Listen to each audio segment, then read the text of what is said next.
So I wanted to do a quick testimony on how awesome God is. So in 2017 is when we got started with We Buy Houses 912.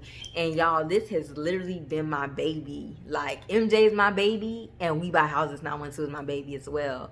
Now, I'm not gonna lie, I haven't always liked my baby. I have not always been as nurturing as I could have been, especially in the early days.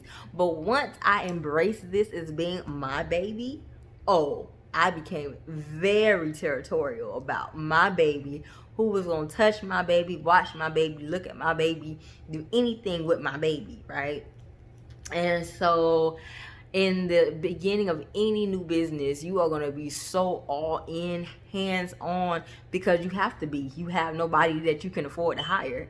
So everything you do is literally on you. Every call you make, every letter you send out, every person you contact, via social media, is not a social media team working for you. It's you doing it, right? But God has been telling me for, I would say, probably a year now, but it has been really hitting me hard within these past few weeks to get out of the way. Get out of the way. Sit down. Go sit down somewhere, like mama would say. And I just have been so disobedient. I have really, struggled with the idea of moving on. It's like, but no, God, this is mine. Like I want to cradle it. I want to rock it to sleep. I want to do, I want to be involved. And God was like, I have widened your net so that other people can benefit from the fruit that you have harvested, but you will not get out of the way. You will not sit down. And I just, when it finally dawned on me, it just hit me like a ton of bricks. Like, wow, here it is. This whole time I've been fighting fatigue. I've been fighting, to keep going mentally, because I'm just, so feeling so burnt out. And the whole while, God had been saying, all I need you to do is move. And when I tell y'all, if you're a business owner or thinking about getting started in business, that is the numero uno way a business owner fails, is by not moving, by being out of season, by trying to do it all themselves. I talk to plenty of business owners who are tired, fatigued. They have no desire for what they do. They literally own a job. They own a job. And we were on the verge of becoming just that. We were there. And by finally embracing the fact that I needed to get out of my own way so that I can reap the blessings that God is trying to give me, just reaffirm the power of choice. You have the choice. God is not doing anything to you. It's a choice. It's a choice that I made to stay in the front line and not decide to hire somebody who was qualified, who I could train up the way that they need to be trained, who I could pour into, and who can run this business so I can go on family vacations, so I can, take a day or two and just relax. Whatever I want to do, but know that the business is still running. I made that choice.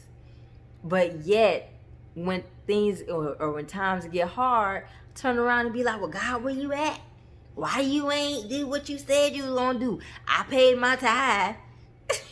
Where my blessings at?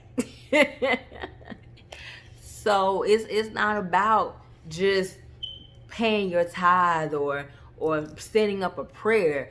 If you get instruction to do something, you have to listen. You have to listen and get out of your own way. And so we have Monday morning meetings, and we just started this probably 3 months ago now, and everybody enjoys Monday morning meetings. Like, it's the best. And over the weekend, I read a really good book. I'm really into books, and this is a book that Michael actually bought me. It's called The Psychology of Selling. And I was reading this book over the weekend, and I was like, oh my gosh, this just gave me so much life. It took me back to my days in therapy. It took me back to just, things that I, forgot to do just because you do it so long, or it doesn't mean that you're doing it right. It just means you're going through the motions. And I was going through the motions so long that I forgot how to do it the right way. And so I picked up this book over the weekend because I said, you know what? I'm not a self-pity kind of person. I don't just loathe in my own, feelings, and I'm just, oh, I'm so sad, I'm just gonna stay in this place of sadness. No, I want to do something about it. So I picked up this book, and it just reignited, all of the goodness that was lying dormant in me. And I finally just in today's meeting, as we were all just sharing different things and messages that God had deposited into us, it was a message for each of us in it. It's like I had to extract something from everybody in the room today. And I just came to the realization, like, wow, everything I wanted was waiting at my doorstep if I had just moved. So I want you guys to think about that.